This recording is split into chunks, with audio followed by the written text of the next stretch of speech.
Hello friends, हम लोग मौलिक अधिकार देख रहे हैं। तो आज हम लोग देखेंगे शोषण के विरुद्ध अधिकार, जो अनुच्छेद 23 और 24 में पढ़ना है। तो अनुच्छेद 23 को देखते हैं। अनुच्छेद 23 क्या कहता है?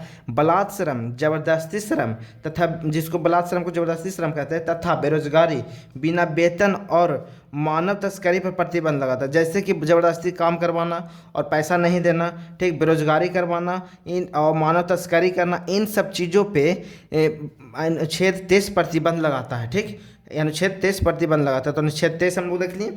अनुच्छेद 24 क्या कहता है कि 14 वर्ष से कम उम्र के बच्चों को खतरनाक काम में नहीं लगाया जा सकता है। ठीक, जैसे कारखाना में काम करवाना, खदान में काम करवाना इत्यादि में, इसको बाल श्रम कहते हैं। बाल श्रम पर रोक कौन लगाता है? तो अनुच्छेद 24 एग्जाम्स के लिए बहुत इंपॉर्टेंट है। 23, 24 ये सब याद रखिए। और अगर चैनल पर नए हो तो चैनल को सब्सक्राइब करिए। इसी तरीका का डेली सेशन आता है। ठीक, हम लोग पहले देख लिए हैं समानता का अधिकार, स्वतंत्रता का अधिकार। अब हम लोग देख रहे हैं शोषण के विरुद्ध अधिकार। ठीक, इस तरीके से कंप्लीट कर लेंगे मौलिक अधिकार। कल तो कंप्लीट हो जाएगा मौलिक अधिकार। उसके बाद या मौलिक अधिकार से जितना भी एमसीक्यू बनता है, चाहे 200 हो, 300 हो, सब हम लोग एक सेशन में कंप्लीट कर लेंगे। ठीक, तो आगे देखते हैं। अनुच्छेद 25 4 नंबर में क्या है? धार्मिक स्वतंत्रता का अधिकार, जो 25 से 28 पढ़ना है। ठीक, धार्मिक स्वतंत्रता का अधिकार कौन सा है? तो 25 से 28।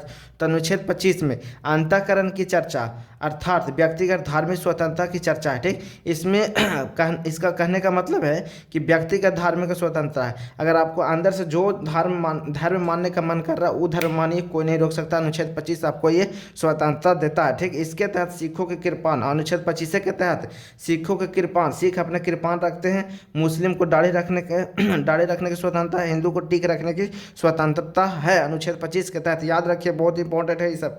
ठीक ना। अनुच्छेद 26, अगर मद्य निषेध की तैयारी कर रहे हैं या बिहार पुलिस, बिहार दरोगा, कोई भी बिहार के एग्जाम्स की तैयारी कर रहे हैं तो ये सब क्वेश्चन बहुत ज़्यादा आता रहता है। ठीक, तो अनुच्छेद 26 में देखिए, इसके सामूहिक धार्मिक स्वतंत्रता की चर्चा है।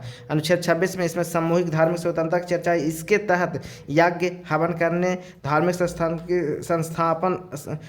की स्थापना करने, धार्मिक क्रियाकलाप में भाग लेने की अधिकार है। अगर जैसे हम लोग यह करते हैं गैदरिंग में हम लोग सामूहिक धार्मिक स्वतंत्रता की चर्चा, इसमें मतलब यज्ञ हवन करते हैं तो हमें अनुच्छेद 26 अधिकार देता है कि आप कर सकते हैं इस तरीका का कार्य। ठीक, कोई भी धर्म में आप क्रियाकलाप में भाग लेने का अधिकार भी देता है अनुच्छेद 26। अनुच्छेद 27 क्या कहता है कि धार्मिक कार्य के लिए दिया गया धन पर टैक्स नहीं लगेगा। अगर धार्मिक कार्य पर, जैसे कि आप मंदिर बनवा रहे हैं और सब उस पर पैसा दे रहे हैं, ठीक, चंदा हुआ, तो उस पर टैक्स नहीं लगेगा। ठीक, अनुच्छेद 27 ये देता है, छूट देता है। ठीक, धार्मिक कार्य के लिए दिया गया धन पर टैक्स नहीं लगेगा। ठीक, याद रखिएगा।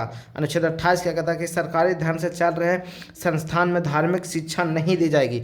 कोई कॉलेज है, कोई स्कूल है जो सरकारी धन से चल रहा है तो उसमें किसी भी धर्म का शिक्षा नहीं दिया जाएगा। अनुच्छेद 28 इस बात को कहता है। ठीक, इस सब याद रखिएगा, बहुत ज़्यादा कॉन्फिडेंस रहेगा। ठीक, अनुच्छेद अब 5 में देखते हैं। 5 में संस्कृति एवं शिक्षा संबंधी अधिकार है। 5 में संस्कृति एवं शिक्षा संबंधी अधिकार है, जो 29 और 30 में पढ़ना है। अल्पसंख्यक के संरक्षण के लिए ये अधिकार है। ठीक ना, 5 में। तो अनुच्छेद 29 में क्या कहता है? इतना ज़्यादा इंपॉर्टेंट नहीं है ये सब, लेकिन यहाँ पे बहुत ज़्यादा इंपॉर्टेंट है, इसको तो ध्यान में रखिए। इन सब से भी क्वेश्चन आता है, ऐसा बात नहीं कि क्वेश्चन नहीं आता है।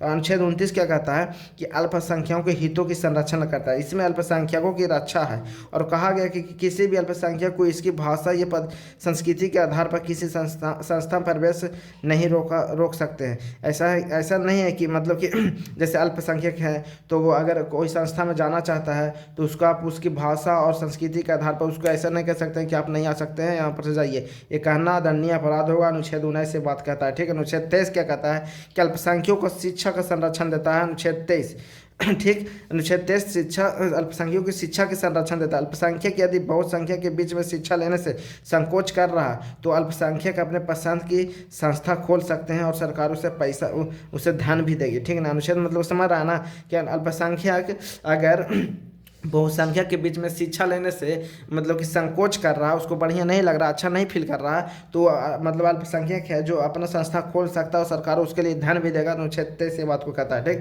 अनुच्छेद 31 क्या है? इसमें पैतृक संपत्ति की चर्चा है, जो मूल अधिकार था। अनुच्छेद 31 एक मूल अधिकार था। ठीक, किंतु 44वें संविधान संशोधन 1978 द्वारा इसी कानून को कानूनी अधिकार बना देगा। अनुच्छेद 300 के काम में रख दिया, ये रद्द हो गया है अनुच्छेद 31 और 19 का 6 दोनों संपत्ति से संबंधित अधिकार था, जो दोनों को रद्द करके अब कानूनी अधिकार बना दिया गया और 300 के काम में रख दिया गया। ठीक, अब इसके बारे में थोड़ा सा देख लेते हैं। अनुच्छेद 19 का 6 में अर्जित संपत्ति की चर्चा है, जबकि अनुच्छेद 31 में पैतृक संपत्ति की चर्चा है। ठीक ना, मूल अधिकार को हमसे सरकार या जनता कोई नहीं छीन सकता है। ठीक, जबकि कानूनी अधिकार को जनता नहीं छीन सकते किंतु सरकार छीन सकती है। इसके लिए सरकार ने भूमि अधिग्रहण बिल लाया था और 44वें संविधान संशोधन द्वारा दोनों को कानूनी अधिकार बना दिया। ठीक है, तो आज वीडियो को यहीं समाप्त करते हैं।